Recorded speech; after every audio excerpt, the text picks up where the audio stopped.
Bismillahirrahmanirrahim. Assalamualaikum warahmatullahi wabarakatuh. Nama saya Hinkanto, saya mahasiswa YN Sultan Amir Gorontalo, Fakultas Ushuluddin dan Dakwah, jurusan Ilmu Quran dan Tafsir.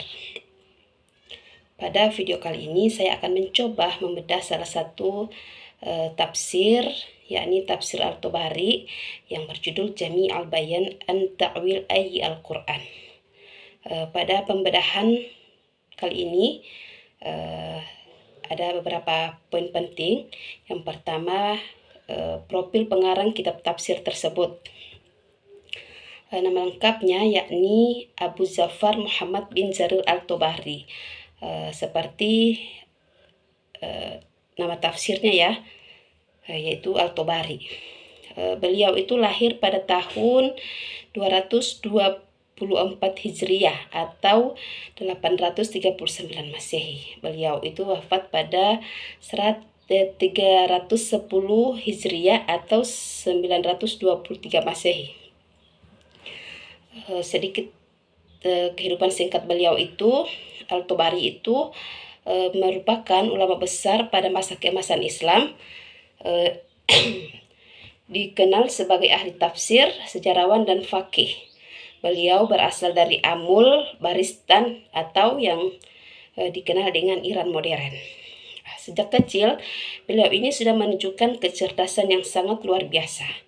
Pada usia 7 tahun, beliau sudah bisa menghafalkan Al-Quran, dan sejak remaja beliau merantau untuk menuntut ilmu ke kota-kota besar dunia Islam. Adapun riwayat pendidikan beliau, beliau pernah belajar di berbagai kota besar seperti Baghdad, Kufah, Basrah, dan Syam. Beliau juga sempat belajar kepada murid-murid Imam Syafi'i dan sempat membentuk mazhab fikih sendiri meski tidak bertahan lama. Adapun poin penting yang kedua, yakni alasan penamaan kitab tafsir. Kitab ini dinamakan Jami' al-Bayan an Ta'wil Ayyi Al-Quran, yang berarti penghimpunan penjelasan atas tafsir ayat-ayat Al-Quran. Nama tafsir ini mencerminkan tujuan utama karya tersebut, yaitu penghimpun berbagai pendapat dan penjelasan dari para sahabat, tabi'in, dan serta ahli tafsir sebelumnya mengenai makna ayat-ayat Al-Quran secara mendalam. Yang ketiga, poin yang ketiga itu mengenal kitab tafsir. Judul lengkapnya itu Jami' al-Bayan an Ta'wil Ayyi Al-Quran.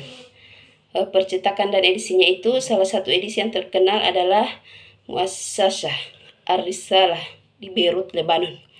Cetakan pada tahun 2000, atau edisi lain yang banyak digunakan seperti Dar Ihya Al-Turath Al-Arabi. Jumlah jilid ini pada umumnya terdiri dari 24 hingga 30 jilid tergantung edisinya ya. Terus ada batasan surah atau materi. Pada setiap jilid tidak selalu berdasarkan satu surah per jilid, tapi dibagi secara profesional sesuai panjang surah. Tafsir ini dimulai dari surah Al-Fatihah hingga An-Nas. Terus setiap jilid itu bisa mencakup beberapa surah tergantung tingkat kerincian pembahasan. Adapun pembahasan yang keempat, yakni metode yang digunakan.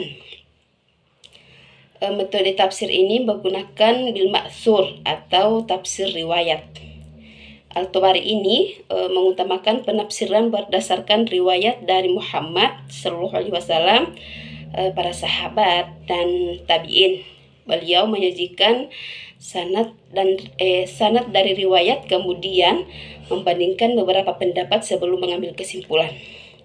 Selain itu, Al-Tabari juga menggunakan metode tahlili, yakni menguraikan ayat-ayat secara rinci dan mendalam secara satu persatu. Beliau juga menggunakan metode izmali, yakni pembahasan tidak membutuhkan detail luas ya. Jika pembahasannya tidak membutuhkan detail secara luas, beliau menggunakan metode izmali dalam bagian-bagian tertentu. Terus yang terakhir, yakni corak tafsir. Corak tafsir fikih dan bahasa itu Meskipun utama dengan pendekatan riwayat, beliau juga menampilkan aspek fikih. Terkadang menyebut pendapat dari berbagai mazhab. Beliau juga sangat kuat dalam pendekatan bahasa Arab dan menjelaskan aspek gramatikal, balaghah, dan makna kata. Terus corak berikutnya ini corak tradisional atau yang kita kenal dengan corak salafi. Menolak tafsir berdasarkan ra'yu, akal semata. Ini corak tradisionalnya ya, yakni menolak tafsir berdasarkan ra'yu atau